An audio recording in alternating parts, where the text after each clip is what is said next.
Welcome to Klepper's Quarter. Today in the news, July 15th, 2025. Or as I like to call it, the day the world collectively shrugged and said, well, at least the aliens haven't landed yet.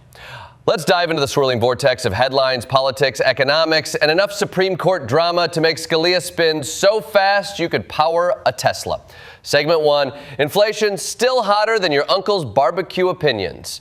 Inflation in June ticked up again, 0.3% for the month, 2.7% over the year. Shelter prices are the main culprit because clearly the economy took notes from Airbnb hosts. And in response, Trump blasted Jerome Powell, saying he doesn't know what the hell he's doing. Now, whether Powell is a genius or just a guy with a spreadsheet fetish, we may never know. But I love that Trump is treating the Federal Reserve like it's a drive-through. Yeah, I'll take a double rate cut, hold the independence, and a Diet Coke. And while Trump wants to cut rates, tariffs are creeping up, like that ex who says they just want to talk, but shows up with a suitcase. With 10% on all imports, 30% on China, and 25% on European cars, it's like Oprah for inflation. You get a tariff, you get a tariff, everyone gets a tariff. Segment 2, U.S.-EU trade war, the revenge of the cheese. Trump is threatening 30% tariffs on the EU by August 1st. The EU, trying to stay classy, said, okay, fine, we'll wait.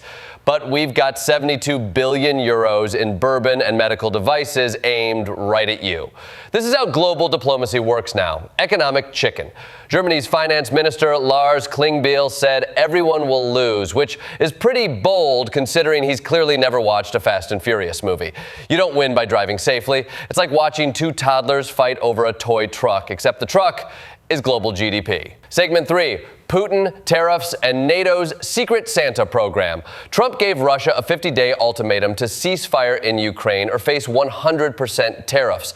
And because Trump likes his diplomacy like his Twitter threads, indirect and full of threats, he's sending $10 billion in weapons to NATO so they can hand them off to Ukraine. It's the geopolitical version of passing notes in class, except the notes explode. Meanwhile, Trump called Jerome Powell terrible, which is ironic because Powell has spent his entire career trying not to be noticed. He's the human equivalent of a library whisper. Segment 4, Supreme Court greenlights firing teachers. Probably next will be librarians. In a 6-3 ruling, the Supreme Court let Trump fire nearly 1,400 Department of Education employees. The dissenting justices said the ruling threatens the Constitution. The majority said, meh, federal oversight is so 2015. Trump declared victory, saying education will go back to the states. Right. Because nothing says equality like every state reinventing algebra from scratch. So get ready for Florida math, where 2 + 2 equals whatever makes you feel safe. And in Texas, biology will be replaced with oil drilling and abstinence. Segment 5, crypto. Now with even more legal influence. Crypto bros are stacking up cash like they're in a Scrooge McDuck vault, influencing Congress left and right. Some Democrats are even backing a Republican-led crypto bill. You know things are weird when Democrats are saying, you know what, maybe the blockchain is the future, and also a convenient way to lose campaign finance records. Segment 6, Epstein metadata. Adobe Premiere is the new smoking gun. DOJ released raw footage from outside Epstein's cell that had been edited in Premiere Pro, which is like saying, here's your security footage, and then handing over a TikTok with transitions and lo-fi beats. Apparently there's no tampering, but nothing says trustworthy like, we edit it to make it more viewer-friendly. Yeah, sure. Next you'll be telling us Oswald filmed JFK's motorcade in 4K. Segment 7, Teddy Bridgewater suspended for being a decent human. Bridgewater gave $14,000 of his own money to help his high school players. He fed them, gave them rides, and helped them recover from injuries. For that, he got suspended. Apparently, the rule book says compassion is an unfair advantage. Who knew kindness had a recruitment multiplier? It's like saying Batman can't save Gotham because he's giving Robin too many protein shakes. Segment 8. Texas floods. Bureaucracy drowns faster than victims. 132 dead, 101 missing. The Guadalupe River rose 29 feet in 45 minutes. And Kern County didn't have an independent flood warning system, despite literally being told they needed one. Officials delayed sending out alerts, because nothing says we care like screaming, watch out, after the water hits your knees. Still, 2,000 volunteers showed up and saved over 850 people. Because when government fails, America does what it does best, crowdsourcing basic survival.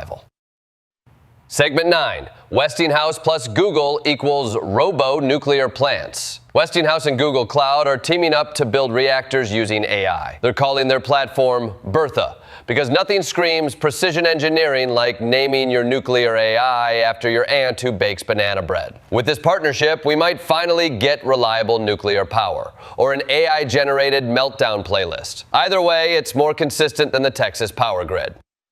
Segment 10, Apple gets rare on rare earths.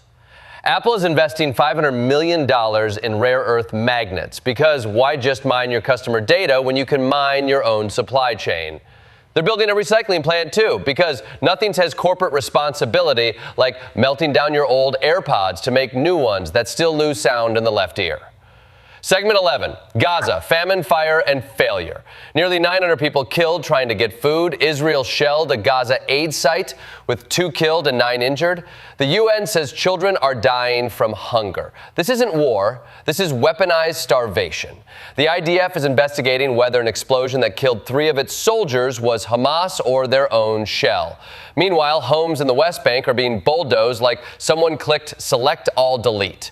This is day 648 of war. It's like a Netflix show that refuses to get canceled. Only no one wins, especially not the civilians. Segment 12, Australia tells China, stop flexing so close. Albanese met with Xi, said, please don't do military drills over our heads. Xi replied, you first.